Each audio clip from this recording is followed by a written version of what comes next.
So, ano ba? Kakagising ko lang. Medyo update ko na ngayon.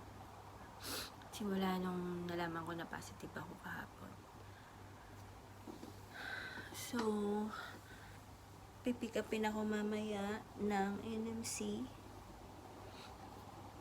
ambulance para ma-assess. Then, para ma-assess, ma-check kung kung dadalhin ba ako sa facility or hindi. Or mag-home quarantine lang din ako. Ayun. So, tumawag na rin ako sa DOH. Kasi, baka tumunog yung GPS ko. Kasi nga, nagpunta kami kahapon doon for swab testing at makabitan ng tracker. Ito yon.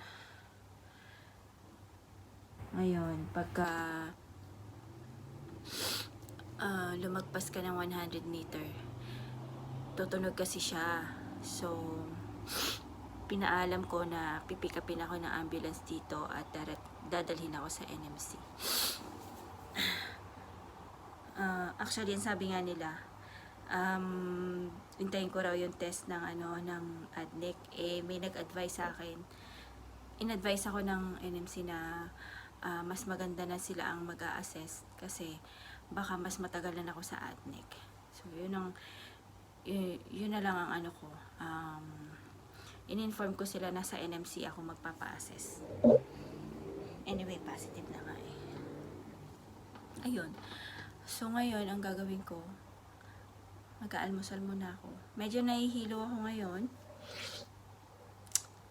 Kasi nga dahil sa allergy ko. Allergic rhinitis. Tapos, nakakaramdam ako ng body pain. Pero tolerable naman. Kasi nga mataas ang tolerance ko sa pain. So, kakain muna ako. Then, magre-ready na ako. Update ko na kayo mamaya.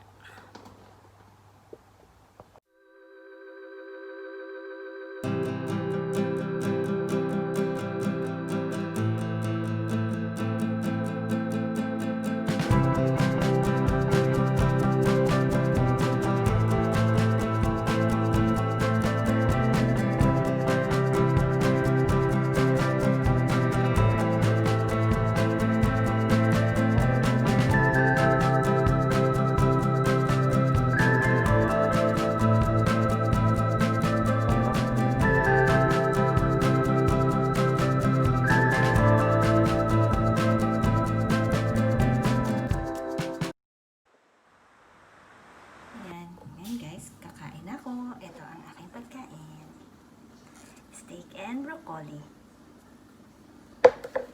Tara.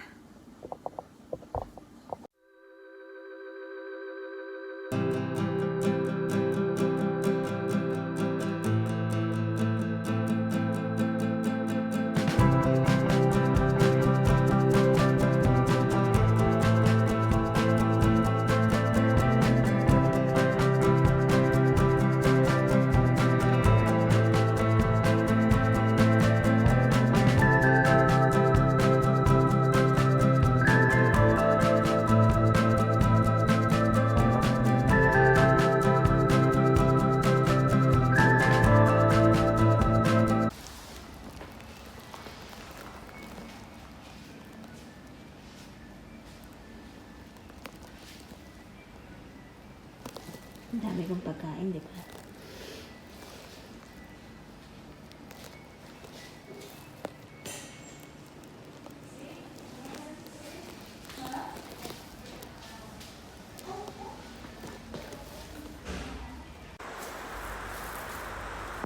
Hello mga suki. Update lang po tayo. Nandito ako ngayon sa NMC Hospital. Nag-aantay pa rin ako ng assessment kung saang isolation facilities ako ilalagay. Bali, ang ginawa sa akin dito is pagdating ko, Chinek na yung vital sign ko. Tapos, nag-ECG ako. And then, sumunod na test, nag-x-ray. Tapos, blood test. At saka swab test. Yun. Then, nandito ako ngayon sa waiting area.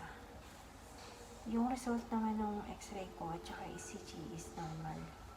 Yung sa lab test na lang yung hinihintay.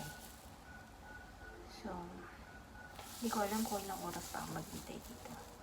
Pero, nandito ako from 11 o'clock. So, ngayon,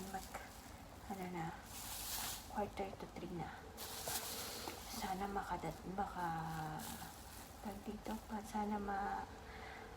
makakuha na kami ng approval. Mag-isa na lang ako dito sa babae. Baka solo ko na yung ambulance dun. Anyway, ayun lang. So, ang ganap ngayon, ang pakiramdam ko ngayon, may sipon pa rin ako. Pero yung muscle pain, hindi ko masyado nararamdaman. Tapos may panlasa pa rin naman ako. Actually, nakadalawang sandwich na ako, tsaka isang saging. So, ang tagal lang paghihintay. Yun. Pero, sipon, meron pa rin. Ayun lang muna siguro. Mamaya, update ko na lang kayo pagka malapit na umalis. Okay?